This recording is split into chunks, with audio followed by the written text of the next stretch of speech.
त्योहारी सीजन आते ही घर घर में एक ही चर्चा होती है, इस बार सोने की ज्वेलरी खरीदें या सोने के सिक्के।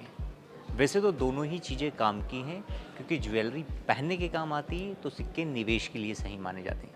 लेकिन सवाल है, आखिर किस में ज़्यादा फ़ायदा है और निवेश के लिए क्या सबसे सही है।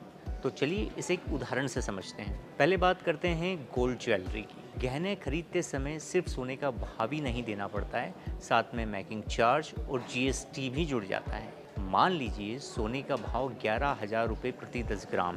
आपने 10 ग्राम की चेन खरीदी। सोने की कीमत 1,10,000 रुपये हुई। उस पर 15% मेकिंग चार्ज 16,500 रुपये और जीएसटी 3% यानी 3,795 रुपये। ऐसे में कुल कीमत 1,30,295 रुपये हुई। यानी 10 ग्राम ज्वेलरी खरीदते समय आपको सोने की कीमत से करीब 20,295 रुपये ज़्यादा देने पड़े।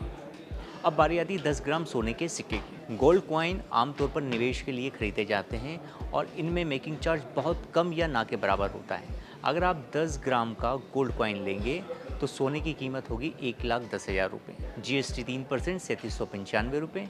कुल कीमत 1,13,795 रुपये। यानी ज्वेलरी की तुलना में गोल्ड कॉइन में 16,500 रुपये कम खर्च करने होंगे। अगर आपका मकसद सिर्फ निवेश है तो सोने के सिक्के ही खरीदें।